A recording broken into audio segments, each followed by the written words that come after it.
मृकंडू ऋषि शिव जी के अनन्य भक्त थे, परंतु उनके कोई संतान नहीं थी। मृकंडू ऋषि संतानहीन होने के कारण दुखी थे।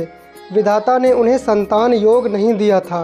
मृकंडू ने सोचा कि महादेव संसार के सारे विधान बदल सकते हैं, इसलिए क्यों न भोलेनाथ को प्रसन्न कर यह विधान बदलवाया जाए। मृकंड ने घोर तप किया। भोलेनाथ मृकंडू के तप का कारण जानते थे, इसलिए उन्होंने शीघ्र दर्शन नहीं दिया। लेकिन भक्त की भक्ति के आगे भोलेनाथ झुक ही जाते हैं। महादेव प्रसन्न हुए।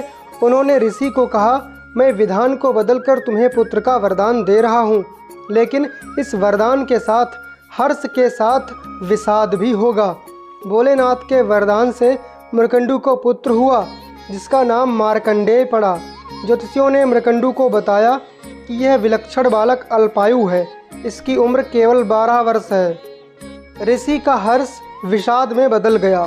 मृकंडू ने अपनी पत्नी को आश्वस्त किया, जिस ईश्वर की कृपा से संतान हुई है वही भोलेनाथ इसकी रक्षा करेंगे। भाग्य को बदल देना उनके लिए सरल कार्य है। मार्कंडेय बड़े होने लगे तो पिता ने उन्हें शिव मंत्र की दीक्षा दी।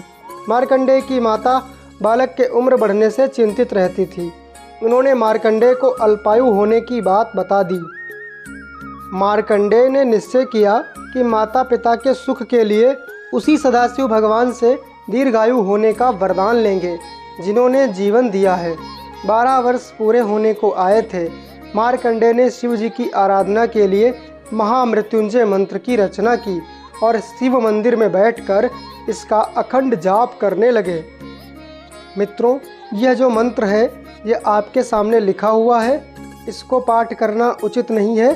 इसका पाठ तभी करें जब आप पूरी तरह से पवित्र अवस्था में हो, और चलते फिरते इसका जाप बिल्कुल भी ना करें। केवल शुद्ध अवस्था में आसन पर बैठकर ही इसका जाप करें।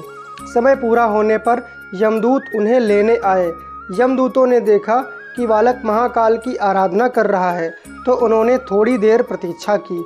मार्कंडेय ने अखंड जप का संकल्प लिया था। यमदूतों का मार्कंडेय को छूने का साहस न हुआ और वे लौट गए। उन्होंने यमराज को बताया कि वे बालक तक पहुंचने का साहस नहीं कर पाए। इस पर यमराज ने कहा कि मृकंडू के पुत्र को मैं स्वयं लेकर आऊँगा।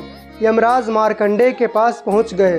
बालक मार्कंडेय ने यमराज को देखा तो जोर जोर से महामृत्युंजय मंत्र का जाप करते हुए शिवलिंग से लिपट गया।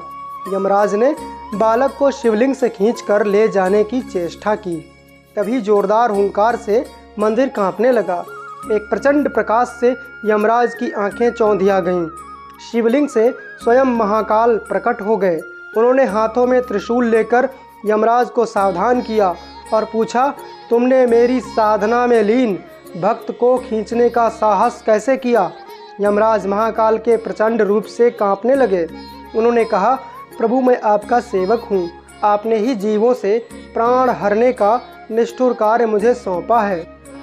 भगवान चंद्रशेखर का क्रोध कुछ शांत हुआ तो बोले, मैं अपने भक्त की स्तुति से प्रसन्न हूँ और मैंने इसे दीर्घ आयु होने का वरदान दिया है। तुम इसे नहीं ले जा सकते। यम ने कहा, प्रभु, आपकी आज्ञा सर्वोपरि है। मैं आपके भक्त मार्कंडेय द्वारा रचित महामृत्युंजय का पाठ करने वाले को त्रास नहीं दूंगा। महाकाल की कृपा से मार्कंडेय दीर्घायु हो गए।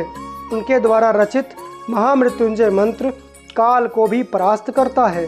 सोमवार को महामृत्युंजय का पाठ करने से शिव जी की कृपा होती है और कई असाध्य रोगों, मानसिक वेदना से राहत मिलती है। मित्रों, तो ऐसे ही हैं हमारे महादेव।